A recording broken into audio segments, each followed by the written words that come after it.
کے اتنے روشن باب ہیں کہ انسان کی عقل ششدر رہ جاتی ہے۔ ادرنا پر جب مسلمانوں نے قبضہ کیا تو فوج کے پاس کھانے پینے کی اشیاء ختم ہو گئی اور وہ بھوک سے بے تاب ہو گئی۔ جب فاتح فوج بھوک سے بے تاب ہو جاتی ہے تو اس نے وہاں کے مقامی لوگوں سے چیزیں لے کر کے کھانا شروع کر دیں، اپنی ضرورت کو اور اپنی احتیاج کو ختم کرنے کے لیے۔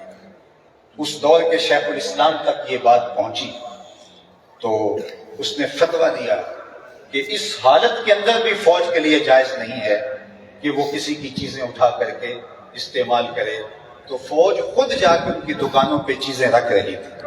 یہ تھا عدل، یہ تھا انصاف، یہ تھا مسلمانوں کا نظام۔ اس لیے آج گلیوں سے لے کے بازاروں تک، چوکوں چوراہوں سے لے کر کے ہماری عدالتوں تک اور عالمی سطح تک عدل مفقود ہے۔ جہاں ہماری اپنی ضرورت ہوتی ہے وہاں ہماری عدالتیں رات کو بھی کھل جاتی ہیں، اس طرح عالمی عدالتیں بھی رات کو بھی کھل جاتی ہیں جہاں ان کی ذاتی ضرورت ہوتی ہے۔ لیکن عدل و انصاف قصہ پارینہ بن گیا ہے۔ میرے اور آپ کے آقا و مولا کا دیا ہوا عدل اور حضور کا دیا ہوا انصاف زمانے کو آج اس کی ضرورت ہے، تو ہمارے دین نے ہمیں عدل کرنے کی تلقین کی ہے۔ اس عنوان سے بہت کچھ کہا جا سکتا ہے لیکن میں اپنے مضمون کو آگے بڑھانا چاہتا ہوں۔ عدل کا دوسرا مفہوم جو بیان فرمایا گیا ہے وہ حضرت عبداللہ ابن عباس رضی اللہ تعالی عنہ نے بیان فرمایا۔ اب یہاں ایک بات اور عرض کر دوں کہ اللہ نے ہمیں عدل کا بھی حکم دیا ہے اور اس نے ہمیں احسان کا بھی حکم دیا ہے۔ اب احسان سے مراد تفضل اور مہربانی ہے، تو ہمیں عدل کرنے کا بھی حکم دیا، لیکن جہاں معاملہ ہمارا اپنا ہو تو وہاں لوگوں پر ہم احسان کریں، اس میں سلوک کریں۔ ابو جعفر منصور عباسی خلیفہ گزرا ہے، اس کے زمانے میں کسی عامل کی شکایت لے کر کے لوگ اس کے پاس آئے تو اس نے عامل کو بھی بلایا۔